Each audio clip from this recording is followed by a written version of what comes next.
las 4:08, como les decíamos en nuestro sumario, vamos a hablar de cómo funciona nuestro cerebro y realmente cómo tomamos decisiones importantes en nuestra vida. Hemos invitado al programa al autor de un libro precisamente que hace referencia a las posibilidades del cerebro, al neurólogo de la Clínica Universidad de Navarra, José Alberto Palma. Doctor Palma, ¿cómo está? Buenas tardes. Buenas tardes, gracias por invitarme. Gracias por acompañarnos. Bueno, ¿todo realmente lo dicta el cerebro?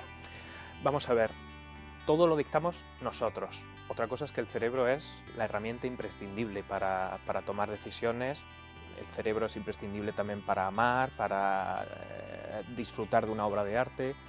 Sin cerebro no podemos hacer nada, o sea, y esto lo sabemos pues, por los pacientes que tienen lesiones cerebrales o que tienen tumores cerebrales, que se les lesionan ciertas áreas del cerebro y desgraciadamente pues, dejan de tener una función cerebral.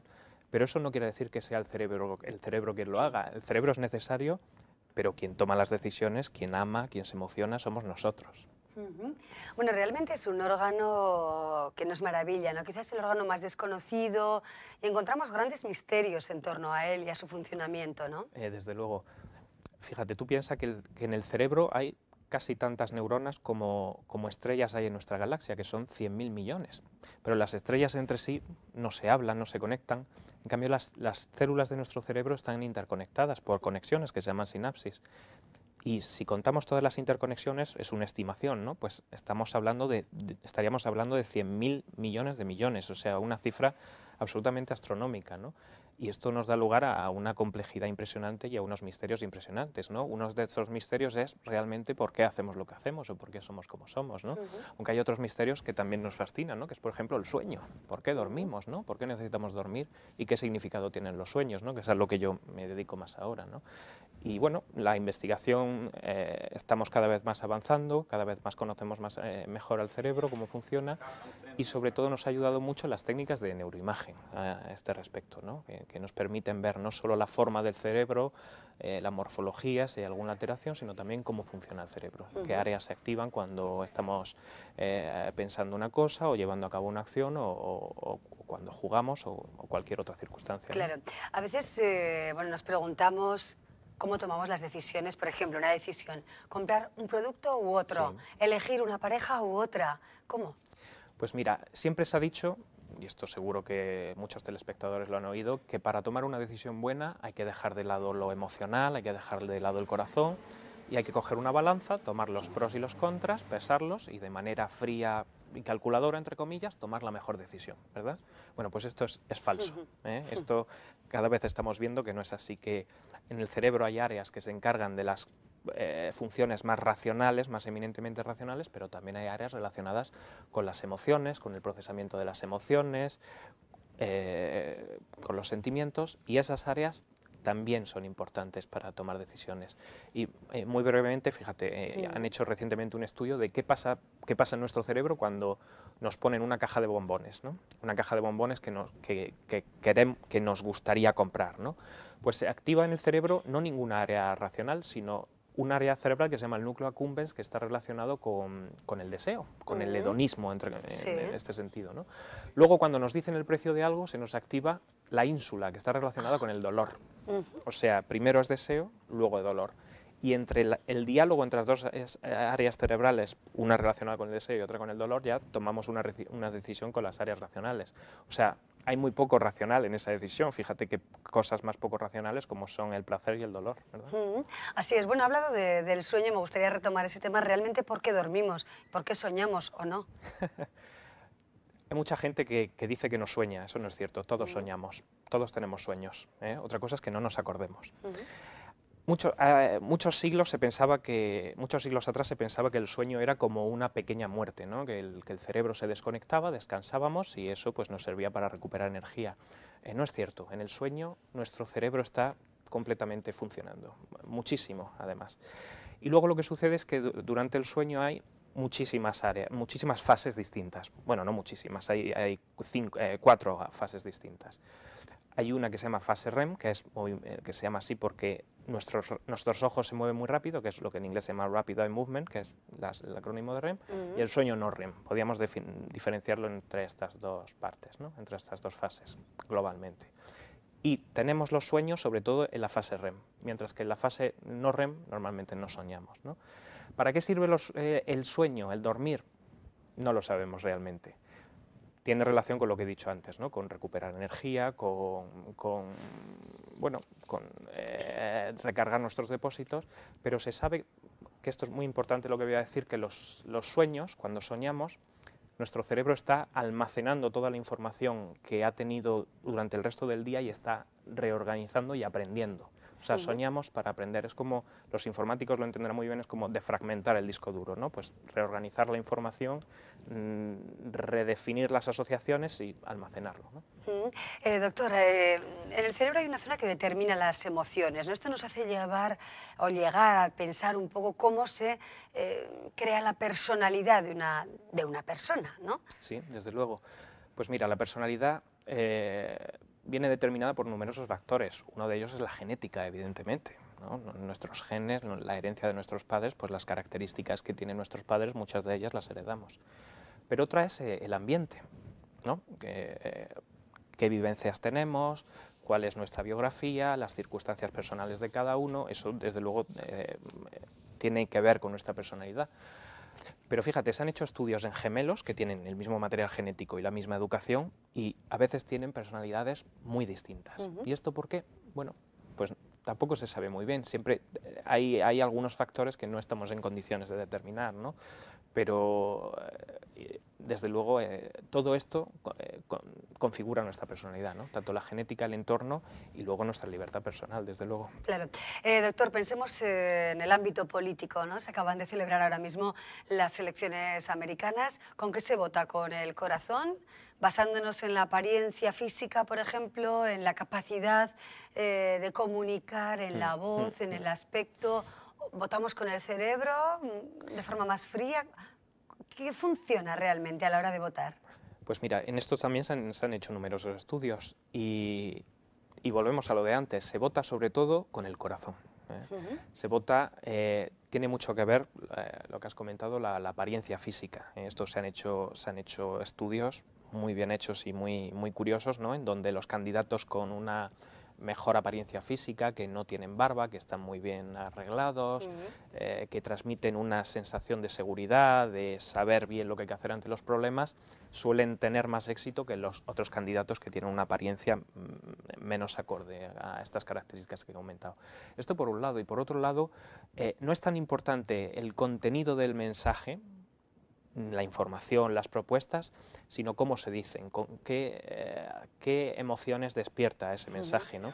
Fue muy interesante en este sentido la campaña que hizo Obama hace 4 años, cuando ganó la primera vez, basada en la esperanza, ¿no? En hope.